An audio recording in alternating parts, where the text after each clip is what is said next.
Olá, moveleiros, como estão? Então vamos começar aqui mais uma aula da disciplina de processos de fabricação. Mas antes, não se esqueça de deixar o seu like aqui nesse vídeo, porque eu tenho que entender se realmente está fazendo sentido essas aulas para vocês, se realmente está ajudando. Se você tiver alguma dúvida, comente. Se inscreva no canal, ative as notificações para estar recebendo sempre as nossas atualizações de aulas aqui. Então, nós vamos começar com um novo conteúdo, que é a gestão industrial no setor moveleiro. A gestão industrial ela é fundamental para que toda organização ela consiga crescer de maneira organizada. Uma empresa que não tenha organização, que não tenha sua gestão desenvolvida, realmente ela vai sofrer muito. Então vocês imaginem aqui a ideia. Você tem uma marcenaria, essa marcenaria possui aí 600 metros quadrados e aí conforme você vai trabalhando, ao longo do tempo a sua marcenaria ela cresceu 10 vezes e hoje você tem um espaço aí de 6.000 metros quadrados, você tinha antes um funcionário, agora você passa a ter 10, antes você atendia 10 clientes, agora você passa a atender 100 e enfim, como é que você consegue organizar, como é que você consegue ter resultado para que você consiga continuar a desenvolver o produto, manter a qualidade, porque a gente sempre fica pensando, e agora? Será que eu contrato mais? O que eu devo fazer? Será que eu compro mais matéria-prima? E tudo isso a gente vai começar a entender agora. Como que a gente vai fazer essa gestão industrial dentro do setor? Então o primeiro ponto é conhecer a sua organização. Se eu não conheço o negócio que eu estou desenvolvendo, como é que eu vou conseguir gerenciar? Como é que eu vou conseguir planejar, organizar e ter resultados? Então, as organizações elas são parecidas quando o assunto é gerenciamento.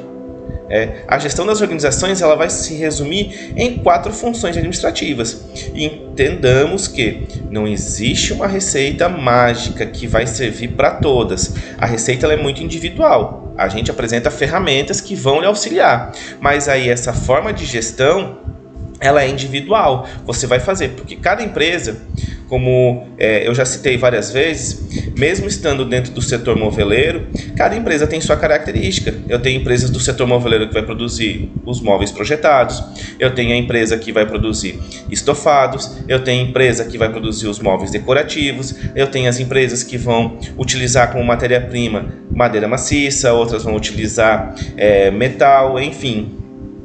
Cada uma tem a sua característica específica e dentro desse sistema de gestão ela vai utilizar dessas ferramentas comuns, mas ela vai utilizar de acordo com a sua realidade. Então vamos lá. Nós temos aqui essas 4 funções: planejamento, organização, direção e controle, que são fundamentais para o desenvolvimento dessa sua indústria, dessa sua empresa. O importante para essa média genérica é saber distinguir entre a organização estrutural, onde nós temos as máquinas, as pessoas, o prédio, os veículos dentro da empresa, os materiais, e a organização operacional, que a organização operacional são as pessoas e as máquinas produzindo, os veículos transportando. Então entenda, organização estrutural são os componentes dentro dessa empresa, como já foi citado aqui, e a organização operacional são esses componentes sendo utilizados. Vamos lá para a organização estrutural. Nessa organização, o foco se concentra na estrutura empresarial em longo prazo. Então, o que nós temos aqui? Primeiro, divisão da empresa em departamentos e distribuição de funções entre esses departamentos. Eu preciso ter isso muito bem organizado. Então, eu tenho a minha empresa. Para que eu comece a ter um controle dessa minha estrutura, eu preciso saber que essa empresa ela vai possuir vários setores, vários departamentos. Eu não posso colocar tudo dentro do mesmo balaio e achar que todo mundo tem que fazer de tudo. Eu tenho que departamentalizar isso. Eu tenho que criar esses setores para facilitar a organização, para que um não invada o espaço do outro.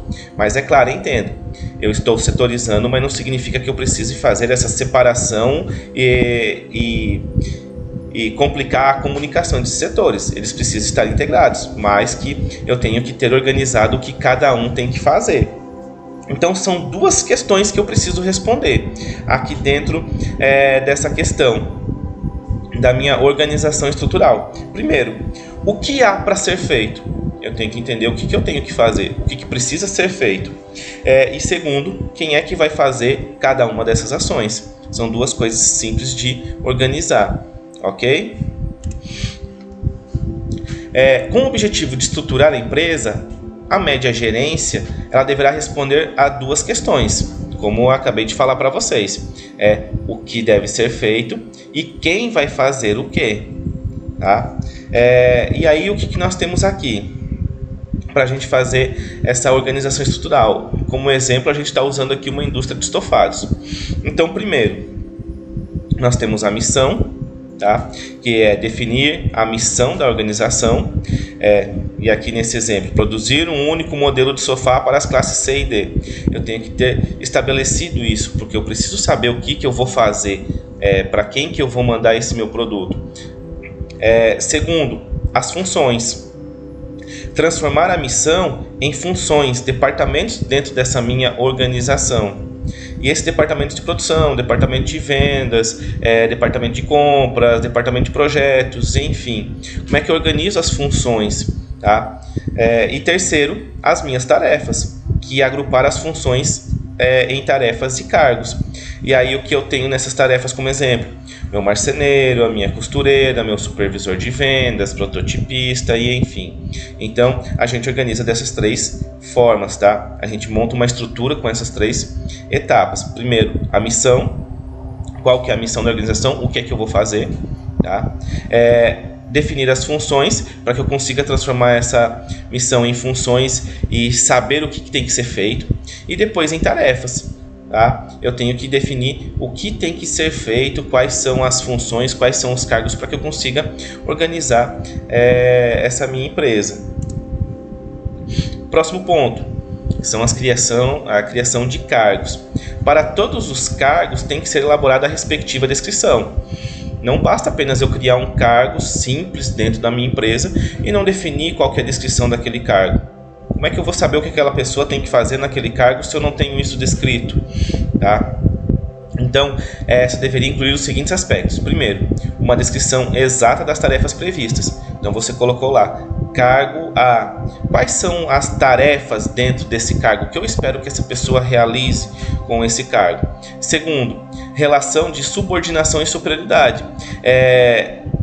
Este cargo, ele vai ser superior de quem? Ele vai orientar quem dentro do meu processo de produção na empresa? Tá? E ela vai ser subordinada a quem? A quem ela vai prestar contas ao final do expediente, ao final da semana, para quem que ela tem que levar as demandas. E depois as obrigações e direitos. E aqui a gente vai partir para uma tabelinha que vai mostrar mais ou menos uma descrição de um cargo. O cargo aqui descrito ele é um operador de máquinas para usinar peças em madeira. Então, entendamos o que a gente tem aqui. Quais são as atividades desse cargo? Acionar comandos de máquina, realizar manutenção básica, planejar as atividades, operar a máquina, utilizar os EPIs, os EPCs, interpretar projetos, manter livre o setor de trabalho. Tá? Aqui são algumas dessas atividades desse cargo. Quais são as competências técnicas, o que se exige? Que possui ensino fundamental completo, que utilize os múltiplos e submúltiplos do sistema métrico, ter experiência de 1 ano, nesse caso, utilizar os EPIs e EPCs adequados para cada operação e para cada máquina. Competências comportamentais, o que eu exijo em relação ao comportamento deste cargo?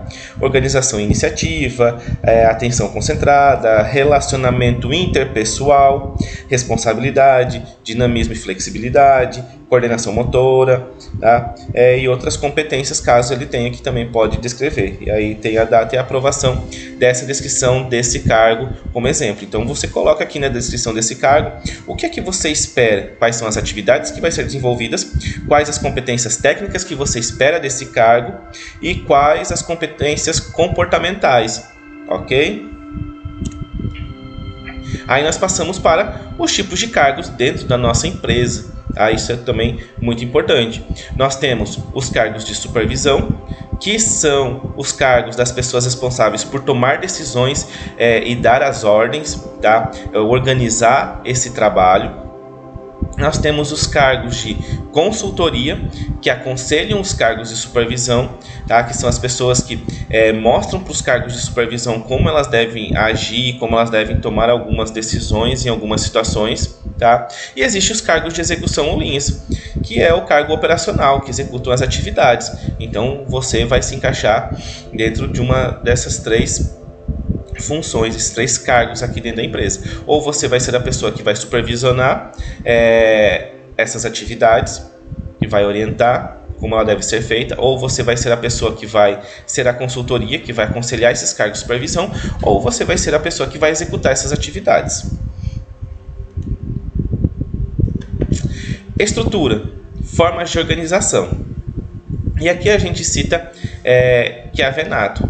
Tá? Para cada organização tem uma estrutura organizacional em função dos seus objetivos, seu tamanho, conjuntura que atravessa, natureza dos produtos que fabrica ou os serviços que presta. Então, claro, a minha organização ela se dá justamente com base nessa minha estrutura, tá? Meus objetivos, o que eu tenho como objetivo dentro da minha empresa, tá? Qual que é o tamanho da minha empresa, como é que eu vou me posicionar, qual a natureza dos meus produtos, qual a natureza dos serviços que eu presto. Então eu tenho que primeiro me posicionar. A partir do momento que eu me posiciono, eu consigo entender melhor minha organização. E aí nós temos várias formas estruturais. Aqui são citadas três. Nós vamos apresentar a forma linear, a organização funcional e a organização Lean Staff, para a gente entender como é que cada uma delas funciona e como que a gente pode aplicar ela dentro da nossa empresa, dentro da nossa indústria. Então, primeiro, organização linear. Ela é do tipo linear, ela constitui a forma estrutural mais simples e mais antiga, pois tem sua origem na organização dos antigos exércitos, na organização eclesiástica dos tempos medievais. Então ela é o tipo de organização mais antigo, mais comum, que a gente até encontra nos dias atuais. E como é que é este modelo? Então a gente vai citar aqui como exemplo esse modelo de organização linear na área de compras de uma indústria de compensados. Então, o que nós temos aqui? O gerente de compras, tá? Ele está acima do encarregado do almoxarifado, do supervisor de expedição. O encarregado do almoxarifado, ele tem como função o recebimento dos materiais e o controle do estoque. E o supervisor de expedição, a expedição dos produtos acabados. Então, entenda que é uma organização bem simples, neste caso, desta função de gerente de compras. Então, ele está acima, subordinado a ele, o encarregado do almoxarifado, o supervisor de expedição e o que cada um tem a fazer. Enquanto um deles vai receber esse material e vai controlar tudo que entra e tudo que sai lá dentro do estoque, o outro ele vai cuidar dos produtos acabados, do que está sendo enviado. Quais são as vantagens desse tipo de organização? Clareza, comunicação direta e controle simples. Quais são as desvantagens? Autoritarismo, porque eu venho com uma ordem de cima para baixo, tá? Sobrecarga da chefia, afinal de contas eu concentro todas as decisões em apenas uma única pessoa e, é claro, eu tenho uma comunicação restrita. Próxima organização, organização funcional. É o tipo de estrutura organizacional que aplica o princípio funcional ou o princípio de especialização das funções. Vamos ver aqui o exemplo. Novamente, estamos utilizando aqui a área de compras de uma indústria de compensados. Então, vamos ver. Gerente de compras. Ele tem abaixo dele também o encarregado do almoxarifado e o supervisor de expedição. Qual que é a diferença aqui? A relação entre eles. Então, tanto o encarregado do almoxarifado quanto o supervisor de expedição, eles vão receber materiais, controlar estoque e vão cuidar da expedição dos produtos acabados. Existe uma relação entre esses dois outros personagens que estão abaixo do gerente de compras. Então, eu tenho uma melhor comunicação. O que acontece? Em relação às minhas vantagens, eu tenho uma maior autonomia, porque eu consigo delegar muitas decisões para essas duas pessoas que estão abaixo da gerência de compras. Elas conseguem resolver algumas situações. Especialização da chefia, tá? E comunicação mais rápida. Afinal de contas, o supervisor e o encarregado eles estão se comunicando de uma forma mais eficiente, porque eles estão mais próximos, estão entendendo como é que está funcionando a lógica produtiva. As desvantagens: a repetição de tarefas, a dificuldade de controle e, claro, também a isenção de responsabilidade, porque aí pode haver situações em que um coloque a responsabilidade em relação a algumas situações no outro, mas, novamente digo, questão de organização. E aí nós vamos para a organização Lean Staff. Essa organização Lean Staff é o resultado da combinação dos tipos de organização, linear e funcional. Então eu pego a organização linear e a organização funcional, misturo as duas, organizo as duas, combino as duas e eu tenho esse tipo de organização. Então vamos ver como é que funciona neste exemplo novamente. A gente repete aqui o exemplo. Eu tenho o gerente de compras, aí abaixo dele um consultor especialista em estoques. Tá? Esse consultor vai orientar o supervisor de expedição, o encarregado do almoxarifado. O encarregado do almoxarifado novamente volta a cuidar do recebimento de materiais e controle de estoque, e o supervisor de expedição vai cuidar exclusivamente da expedição dos produtos acabados. Então a gente tem a estrutura linear e junto com a estrutura funcional nós temos um consultor especialista que vai orientando, que vai delegando as atividades. O que nós temos como vantagens? O controle simples, uma assessoria especializada, porque eu tenho a função do consultor que vai orientar como é que funcionam essas atividades, e eu tenho um fluxo maior de informações, já que eu tenho uma pessoa mediando essas informações e orientando. Desvantagens: um conflito da consultoria e os departamentos, tá? E pouca flexibilidade, já que eu tenho um consultor aqui orientando essas funções, ok? Se ficou alguma dúvida, deixe aqui nos comentários ou entre em contato, deixe sua dúvida lá no Telegram, tá? Tem as caixinhas de comentários abertas lá em relação às nossas aulas. Sempre coloque seu comentário, dúvida, enfim, ou envie mensagem aqui no WhatsApp que estarei respondendo a todos, ok? Obrigado e até a próxima.